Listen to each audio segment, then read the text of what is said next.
Alors, cet exposé s'appuie sur des images d'élèves prises en plan large et utilisées à des fins de formation. Seule la motricité des élèves sera analysée et donc aucun jugement ne sera porté sur sa personne. Alors, on va s'intéresser à une analyse microscopique, donc centrée sur une figure, en rapport avec la sécurité, l'efficacité et l'esthétique.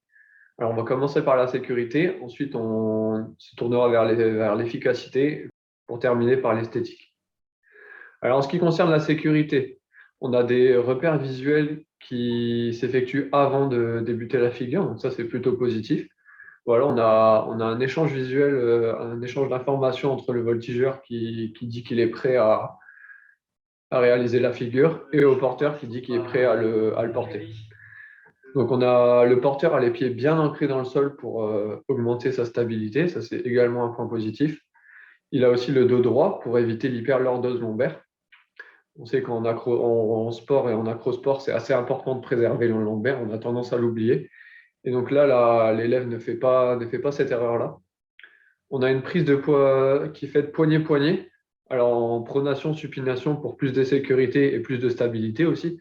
Donc ça augmente aussi l'efficacité qu'on verra juste après. Alors on a quelques points négatifs. Alors on a notamment le voltigeur qui cambre le dos. Donc voilà, là pour le coup, on n'évite pas l'hyperlordose lombaire et ça peut lui occasionner certains problèmes au dos. Bon, rien de très grave, mais ça fait partie des choses à relever. On a aussi un manque de compensation de la part du porteur et donc une chute qu'on peut voir à la fin de la vidéo juste ici. Alors ensuite, on a un démontage qui se fait sans sécurité. Alors bien évidemment, c'est en lien avec la chute, mais ça, il faut quand même le souligner parce que ça peut occasionner une chute parfois qui peut avoir des conséquences sur le voltigeur et aussi sur le porteur. Alors maintenant, on va passer à l'efficacité. Alors, en ce qui concerne l'efficacité, on a un écartement léger des jambes pour augmenter la stabilité. On l'a dit tout à l'heure, ça peut être un élément de sécurité, mais ça rend aussi la figure plus facile à réaliser. Donc voilà, en fait, l'élargissement des jambes va entraîner l'élargissement du polygone de sustentation, qui est la surface que notre corps représente au sol. Et ça va permettre de compenser les éventuels déséquilibres pendant la figure et maintenir le centre de gravité au-dessus du polygone.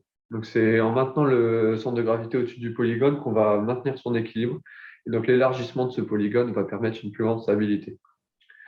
Alors ensuite, on a le regard fixe pour équilibrer le corps. Voilà, regarder un point fixe, ça permet encore une fois de s'équilibrer. Donc regard droit, dos droit également de la part du porteur et du voltigeur, du moins au début de la figure. Les pieds du voltigeur sont légèrement tournés vers l'extérieur, ce qui va permettre également une plus grande stabilité. On a aussi une prise poignet-poignet. On l'a abordé tout à l'heure pour la sécurité, mais on a dit aussi que ça permettait d'être plus efficace, d'avoir une meilleure prise. Euh, le porteur, alors maintenant, en ce qui concerne les points négatifs, le porteur est sur la pointe des pieds. Donc ça, niveau équilibre, on ne le conseille pas. Et ça peut aussi occasionner une chute qui arrive d'ailleurs à la fin de la figure. Les pieds pourraient être un peu plus écartés pour encore augmenter le polygone de sustentation. Et les pointes de pied pourraient légèrement être tournées encore un peu plus vers l'extérieur pour augmenter la stabilité. Alors, on va terminer sur l'esthétique maintenant de cette figure. Alors, ce qui pourrait rendre la figure plus esthétique, ce serait d'éloigner les centres de gravité. Donc voilà, chercher à vraiment reculer le buste, éloigner les deux bustes. Donc, bien sûr, ça rend la figure plus difficile à réaliser, mais c'est ce qu'on recherche aussi dans les figures d'acrosport, et ça la rend aussi plus esthétique. Tendre les bras aussi, c'est important, donc déjà pour éloigner les centres de gravité, et aussi pour rendre la figure plus esthétique. Voilà, on voit un corps gainé, un corps droit, pas un corps avec les bras pliés, les jambes pliées, donc c'est toujours plus agréable à regarder.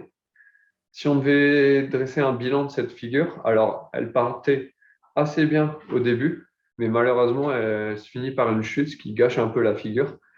Et on voit que la chute occasionne quelques problèmes de sécurité, notamment lors du démontage.